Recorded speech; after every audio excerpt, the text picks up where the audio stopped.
Hey guys, welcome back to another video. In this video, we have a special guest who's a Masters for 2021 aspirant. Despite having a very low GRE score, she managed to bag an admit from an Ivy League university.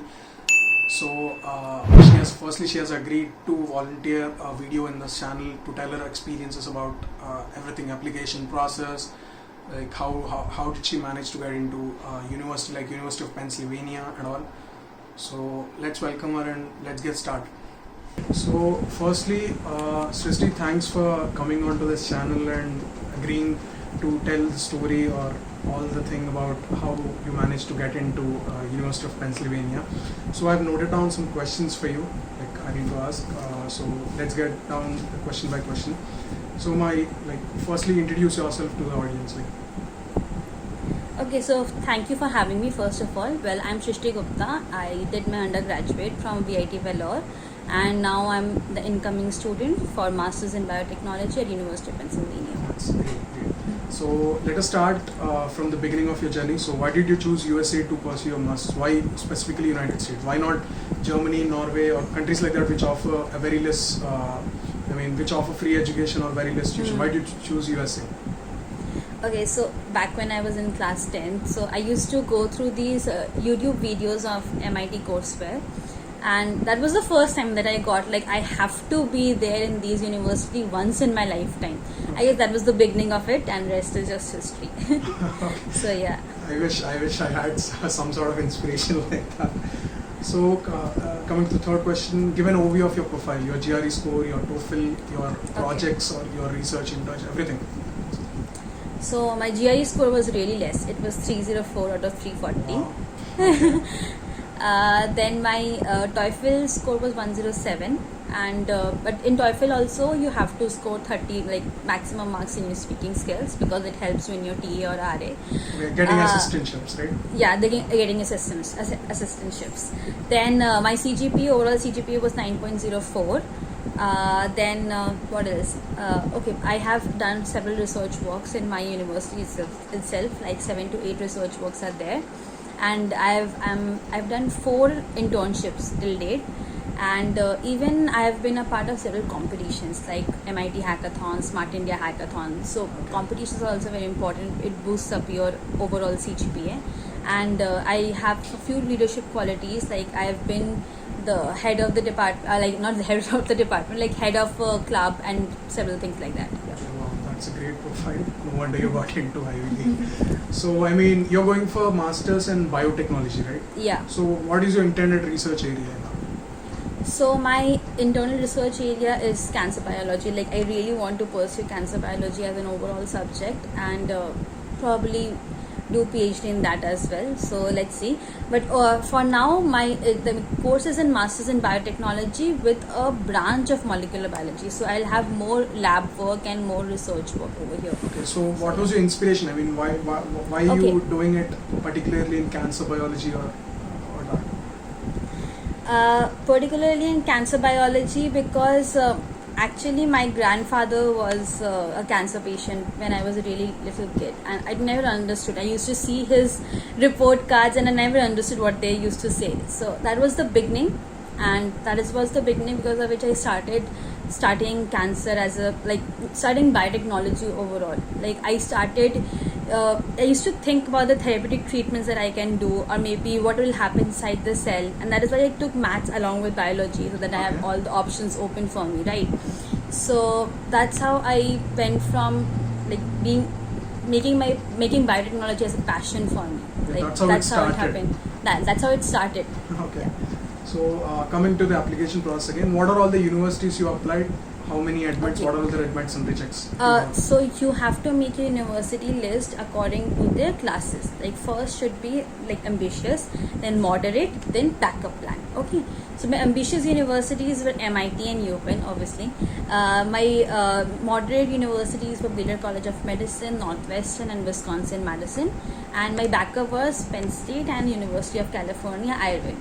Okay. So your backup was Penn State. So how many admits did you get? I got 5 admits and 2 rejects. 2 were in MIT and Baylor College of Medicine, and both of them I had tried for direct PhD. So okay. it's okay. Uh, it's difficult to get into direct PhD just after after I get BTech. it. So you got admit from University of Pennsylvania, Yeah. Penn State, Northwestern, and Wisconsin, Madison, and University of California, Irvine. okay. So that's it. I mean, why did you choose Upenn? I know it's an Ivy League, it's a great college, but there must be some reason. Like you must have Yeah. liked any professor or research worker, something like that. So Upenn is known to have one of the best lab experiences, and the lab work for biotech is the best in the whole US Okay. for Upenn.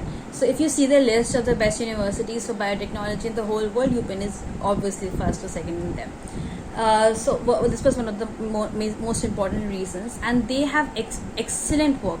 Like they do very intricate and very good work in cancer research cells, especially the therapeutic treatment and everything. It's just amazing. So that's why I really wanted to be a part of it. Okay. So that's great. So, in your opinion, what aspect of application process matters most? Like in a previous videos, I've made a pie chart of it. Like GPA matters 50 to 60% in my opinion, and then research work experience matters 20 to 25, extracurriculars 10%. So I've listed down like that. So in your opinion, tell us your opinion. Like how much does CGPA matters? How much does research work matters? So got it. So according to me, I would say SOP matters the most. Like Okay. statement of purpose. It's 60%, I would say. Okay. Because what happens is in your SOP, you have to write a story. Story of your life, why you want to study this, what you want to study especially, and where. Like if you want to study in this university, why in this university. Okay. How will you benefit from them, and how will they benefit from you, right? Okay. So you have to mention your whole story in your SOP, right? Then comes your CGPA. Obviously, it's very important as well. Then LOR is very less percentage, okay?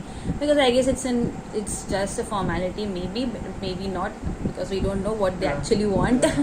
But yeah, LOR is there. Then comes your CV. Your CV and SOP should be very distinct from each other.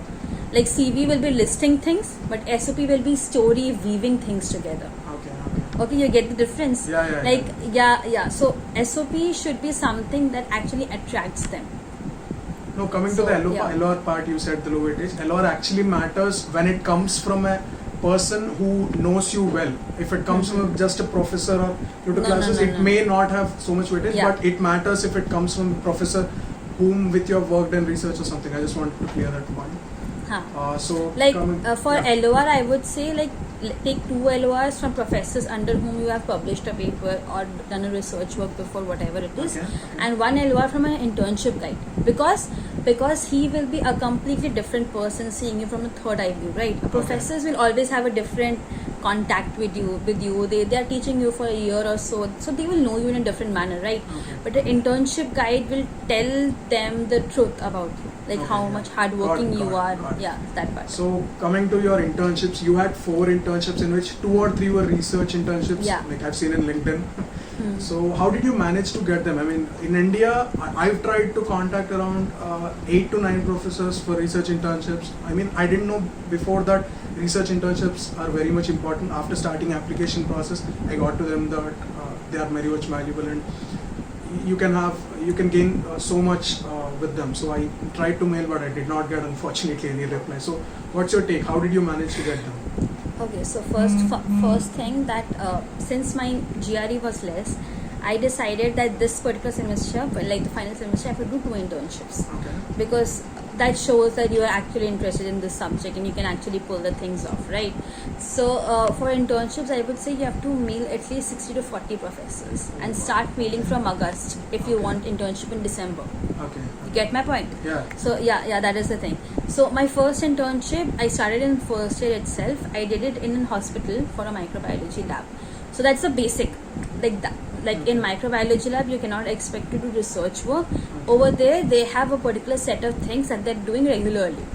So that shows that you are interested, because in first year nobody will give you a research internship. Nobody will give you. Okay. But you have to show your interest in that, right? So do something very minimal, like suppose a very beginning of something, and in the first year. Just go to the lab and spend time, learn about all the equipment. Learn about them. Okay. Yeah, just see and learn, write things, understand things, and if you're good, then they will let you do things also. Okay. Okay, then in second year I did a internship with the startup, and it was in bioinformatics. So that showed that I can do a broad amount of job. Like I can do in lab, I can do in bioinformatics, I can do data analysis also. So it's okay. So and my third and fourth internships were in National Center of Biological Sciences, and another is a government research center over here in Delhi itself. So both these are government research centers. I guess that brings more output out there, because that shows that you are actually into something that can help a huge population in India itself. Okay. So yeah, so you have to mention that point. Okay. And even I would say try for internships outside the country. Okay. So there are several international internships. Okay, so VIT offers this. Do you know? I guess ANUFRT. Have you ever heard of it? Australian National University. Yeah. Exchange semester program or something. Yeah, like that, right? This is exchange semester program, and it's fully scholarship based. Okay. So I was nominated for that as well from my university. But I couldn't go because of COVID, obviously. But that was a great opportunity. So even if you're nominated for anything, mention it in your CV. I mentioned it because I was nominated by my university, and several others had applied for it, but they were not nominated. Okay. So yeah, that matters. And so do try for international internships as well, because they provide you scholarship, and people do get in. So coming to the next question, this is the last part of the video. Like, do you have any advice or suggestions to masters aspirants in future? Like, if they are going for coming fall or probably next spring or something, any suggestions that would boost their profile or that would improve their chances to get into good universities? So I would say that make your CV, CV should be crisp and should have all the points very much here, but your SOP should be like a story. So my SOP started when I was applying, it was in mid of COVID scenario, right? So I started with that how biotech is important and how this is the era of biotech. You took advantage of this COVID situation. I took the advantage of the situation. That was the point. I started with that crisp part. Then I went to next point, and that was how I came into the subject. Okay. Why I wanted to study biotech as a subject. Okay, that was the second part. How it inspired me in the high school. Then you started how you got into your undergraduate program and what all you did over there. Okay, so mention those points. Then bring up what all competitions you were a part of. So I won Smart India Hackathon, and I went for MIT Hackathon also. So mention what you did over there and what you learned from there. Then slowly and gradually you have to bridge the two, right? You have to bridge undergraduate and master's program. So write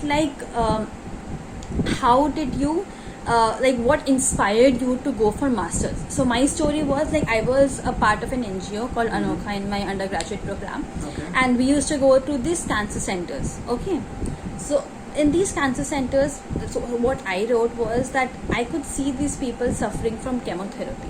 Maybe I want to bring something that can completely change the game and can completely prevent these people from going through this painful process, because they fear the treatment way more than the disease itself. Okay, so the treatment was more scarier than having the disease. Okay.